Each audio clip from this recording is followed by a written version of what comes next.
Vice-Chancellor, honoured guests and students, it's an enormous privilege to receive such an accolade from this fine university, the Entrepreneurial University of the Year, and it gives me great pleasure to be here today. I have had the most fortunate of lives. I was blessed, as many of you are, with wonderfully supportive and encouraging parents who were never cross, not even when I burnt down the shed with an overambitious chemistry experiment, nor when I ruined a third-bedroom carpet with solder from my late-night electronics and computer obsessions. I was lucky to have an inspirational grandfather, a cabinet maker turned engineer, who instilled in me a love of invention and problem-solving, and who taught me how to guess well, a much underrated skill. I was also lucky to go to an old-fashioned school that required hard work and discipline, but had a remarkably modern outlook and encouraged enterprise and independence. And now I'm lucky to have an amazing wife and business partner, Lily, and our two young boys who inspire me and drive me on in equal measure. In between, I've been lucky to have had friends and colleagues who have been a great influence, and I am so pleased that Lily and some of those friends are here to share this very special day. These are undoubtedly some of the ingredients that led me to the life of an inventor, entrepreneur and businessman.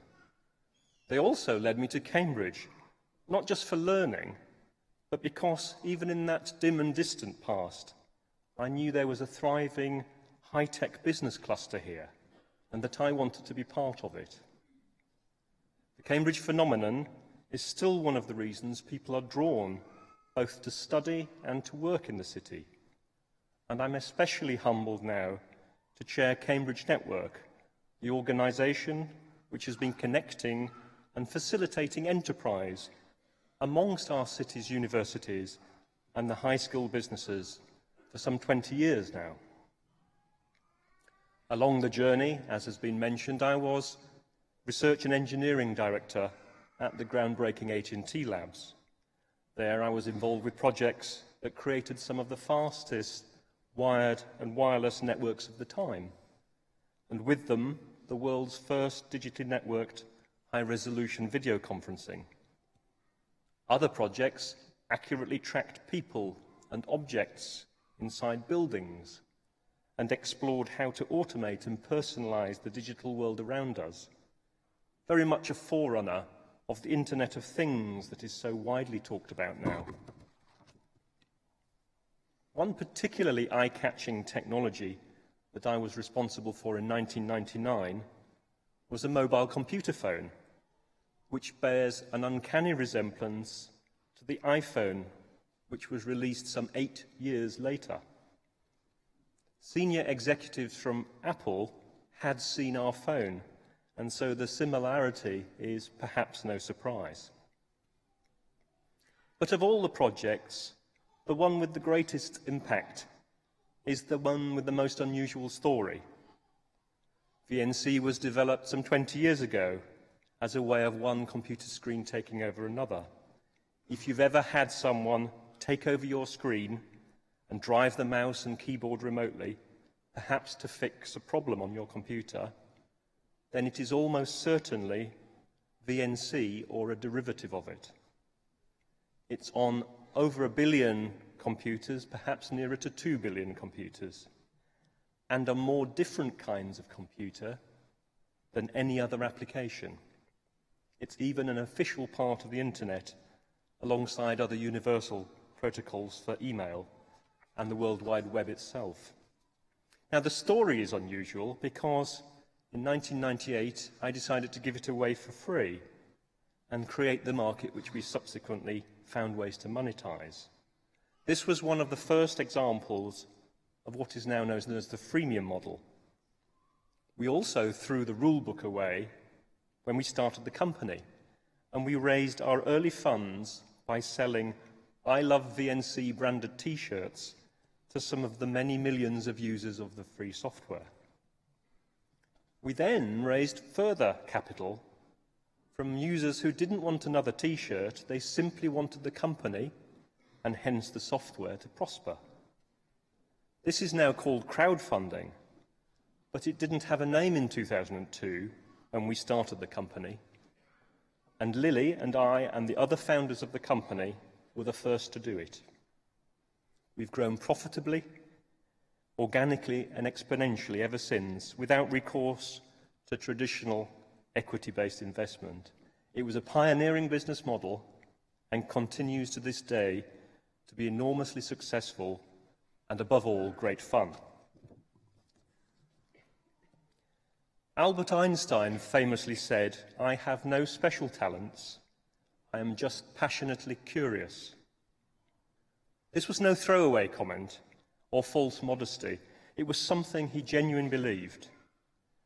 When we are curious, we are attracted to new experiences, and rather than pursuing an agenda or a desired set of answers, we follow our questions wherever they lead. How much digital data is in the world, and how much of it will survive 100 years? Is the universe finite? Why is it flat and not spherical? And are there other universes? How do axolotls regenerate lost limbs, and why do they float upside down? Who built Stonehenge and how? Why are green peas the most popular pizza topping in Brazil?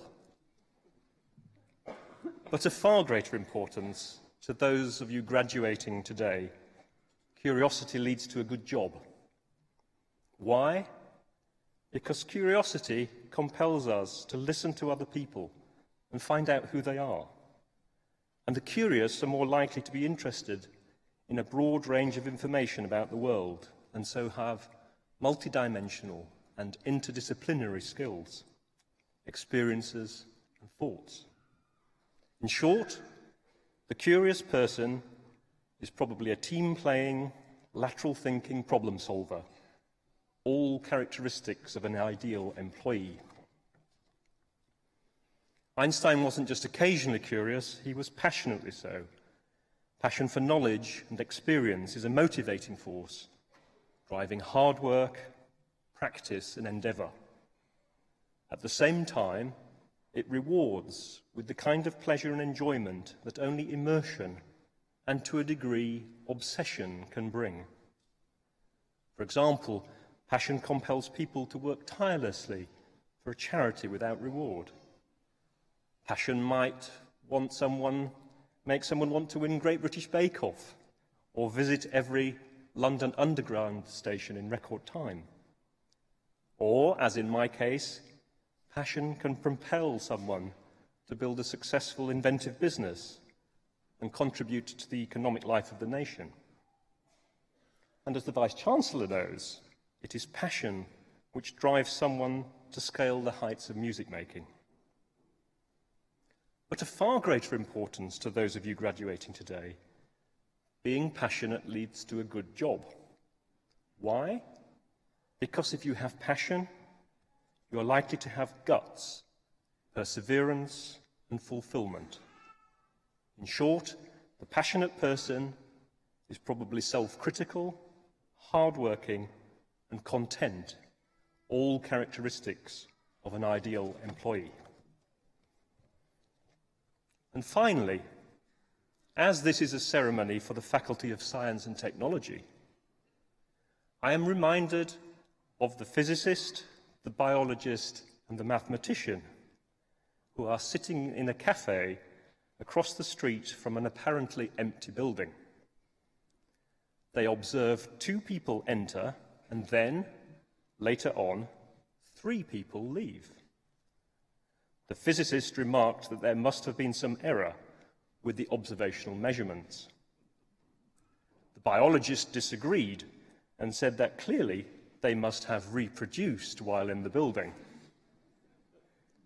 The mathematician thought for a moment and then declared that if exactly 1 more person were to now enter the building, it would again be empty. Be passionate, be curious, and above all, be lucky. Thank you.